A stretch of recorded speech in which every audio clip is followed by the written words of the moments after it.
If you watched PBS Kids at some point in the 2000s, there is a chance at some point in that time period that you've watched or at least heard of Caillou. If by some chance you don't know what it is, you're pretty lucky, as I'll give you a synopsis. Caillou is a Canadian children's cartoon that ran from 1997 to 2010. The show's main protagonist is a 4-year-old bald-headed boy named Caillou, and it details his everyday life with his family and friends. If you want my opinion on the show, I'll tell you that I find it very cringeworthy and annoying, especially the episode with the circus. Then again, the show's age demographic is for very younger kids, so pretty much not meant for my age demographic in the first place. Despite this, there is something very strange with one of Caillou's family members. That character I'm referring to would be his younger sister Rosie. What's strange about Rosie, you may be asking? Well, fair enough, I'll tell you. It's her hair color, which is red, while the hair color in both their parents, Doris and Boris, are brown. Do you find that odd? Suspicious, maybe? If you're wondering might that be, well, after the experience I just had prior to wiring this, there may be an answer hidden away. The evidence to Rosie's red hair comes from an unlisted episode from the series that somehow made its way to the Pirate Bay. The file's title went under the name Caillou, Mommy's Secret, unofficial episode. When I originally came across this torrent by its name alone, I thought it could be something extremely rare, or just some fan animation made by someone. I clicked the download button out of curiosity and opened up the AVI file. To my surprise, it wasn't a fan animation, as the show's regular intro played in the background, the one from the later series to be exact. The title card read Mommy's Secret, which shows Caillou's mother hugging a man with the same color hair as Rosie. He had a yellow jacket with a red shirt under the unzipped jacket, blue jeans, and black shoes. The episode started off with a view of Caillou's house as the grandmother narrator started. It was just a regular Monday morning at Caillou's house. Caillou was just about ready to head off to preschool. Doris is seen in the kitchen and she yells for Caillou to come down. Caillou comes down ready to go. She gave Caillou his lunch and they drove off. She then dropped Caillou off at his preschool. Just before she got back into her car, her cell phone rang. She answered it, and the call went like this. Hello? Oh, Philip, how are you doing? That's great to hear. When will you be over? Noon? Good. I'll be home around that time. Goodbye. As far as I could remember, there had been no character on the show by the name of Philip. The scene then cuts to home, where Doris is making herself lunch. Her husband Boris is absent from the home, as he's at work. A knock on the door is heard, and she went to check who it was there. It was the same guy from the title card I had seen earlier. She welcomed the man who had received to be Philip and hugged him. Philip then asked Doris, Well, ready to do it? Doris responded with the yes, and they made their way upstairs. I didn't know what the two were going to do until they made their way into the upstairs bedroom. That is when it showed Philip taking off his jacket and shirt, becoming topless as a result. At that moment, I knew they were going to have an affair while Boris and Caillou were away. It is unclear where Rosie was at this time, most likely downstairs from my assumption. The scene then transfers to an office where Boris is working on some sort of document. The telephone beside the computer suddenly rings and Boris answers it. It was from Caillou's teacher, Miss Martin. Boris's phone call went like this. Hello? Oh, hey, Miss Martin. Is Caillou okay? What? He threw up? Okay, I'll be there to pick him up shortly. Bye. Boris then goes to his boss, a man in his late 60s, and explains that his son had vomited while at preschool and needed to be picked up. Feeling sympathetic, he then dismissed Boris, who then made his way to the preschool to pick up an ill-feeling Caillou. After picking him up, Boris asked Caillou, So what happened, Caillou? Caillou responded with, Well, shortly after having my lunch, my tummy felt strange. Then I went into the bathroom and I threw up. Boris responded with, Oh dear, must be food poisoning, I suppose.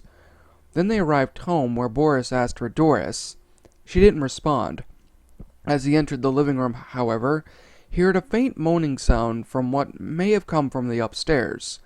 Boris then had a suspicious look on his face and went up into the bedroom. When he entered the bedroom, his face changed from suspicion to that of a mixture of shock and disgust. There he saw his wife and Philip doing it under the covers.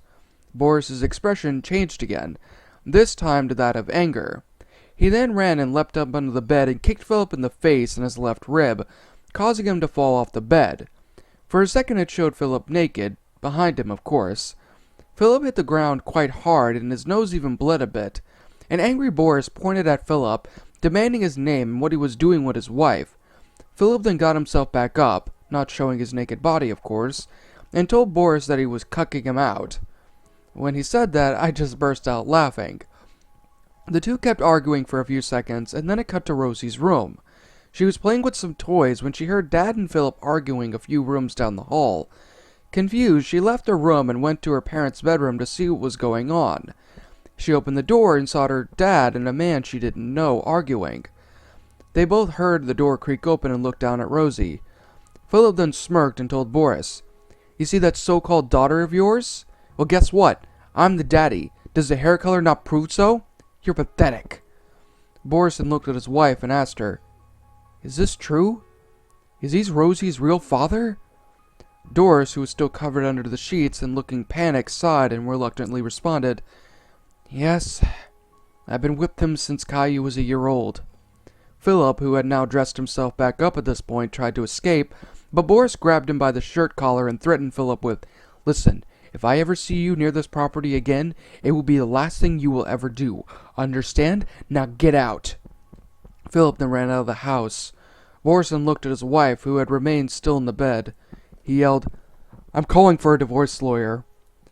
The scene cut to the house at dusk. The narrator said, "It had been weeks since Caillou's mommy and daddy had their divorce. As a result, mommy had been kicked out by daddy and she and Rosie were kicked out of the house.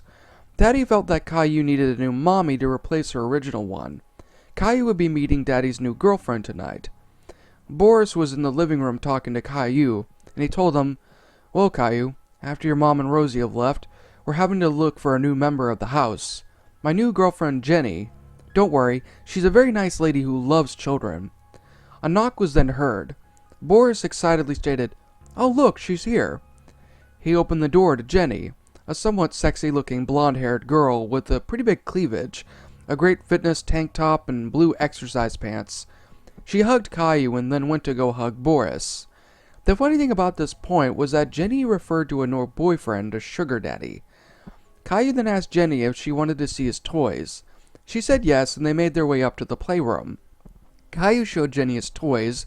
Jenny, who seemed to get really along well with children, played with Caillou. The shot then cuts to a window outside. Night had already fallen. Outside was Doris and Rosie. Doris glared at Caillou and Jenny playing with toys from the outside. She then muttered the words, "Someday, someday, someday, I will get you back, Boris. And I'll get Caillou back. Just you wait." The episode ended from there and it went to credits. After finishing this episode, questions and difficult comprehensions filled with my mind. Had Doris really been that dissatisfied with her husband to the point of cheating on him just to get sex? How did Boris not come to their conclusion earlier with the suspicions of Rosie's hair color? There are many questions about this that I feel I'll never get an answer to, simply for the fact that there are no answers.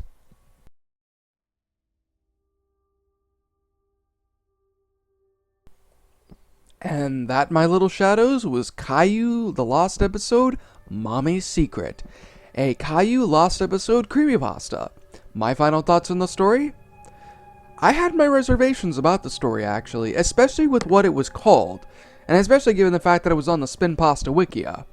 But I have to say, I was not only deeply impressed by how amazing the story actually was, but, I mean, this was actually a really good creepypasta. I gotta be honest on that one.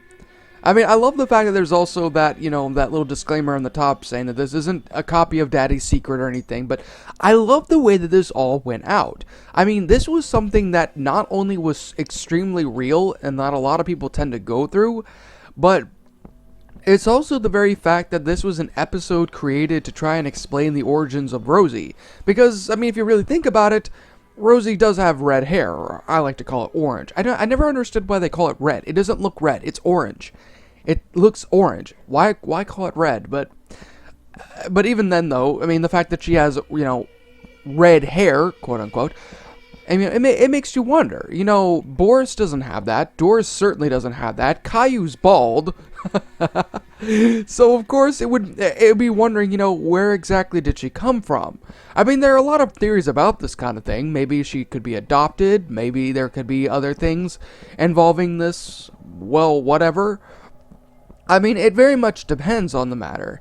Because, the story itself was actually quite interesting.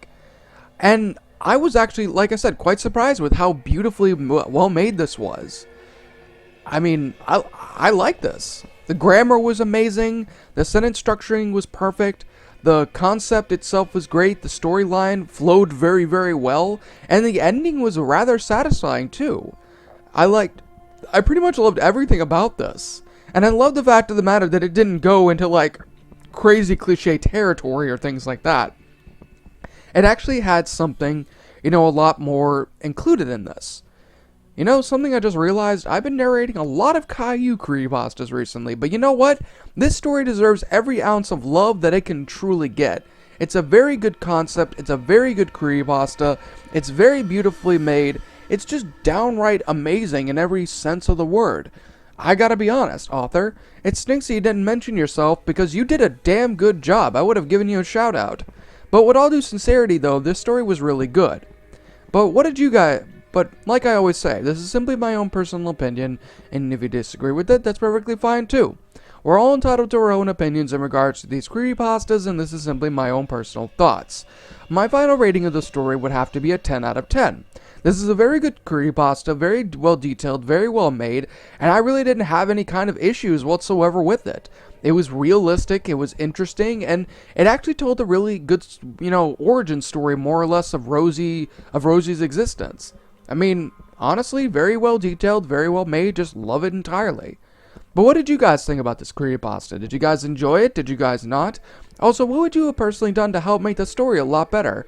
Let me know your thoughts down in the comments section below. I'm the Shadow Reader, thanks again for watching today's episode, and like always, roll the outro because I'm out. In fear and surprise as your eyes widen, your mouth goes dry with each battered breath. You try to scream, your mind begs to leave, glued to your computer screen. The killers they slash, the tapes burn and crash. The cartridge you bought will be your final haunt. The rituals of hate will seal your fate. The tears you shed will be from the fear-gripping horror-driven nightmarish gore-filled, terrorizing, hateful, burning, violent, rage-inducing, knife-slashing, blood-splattering, silent screams. Only time will tell if you will escape this sunlight hell.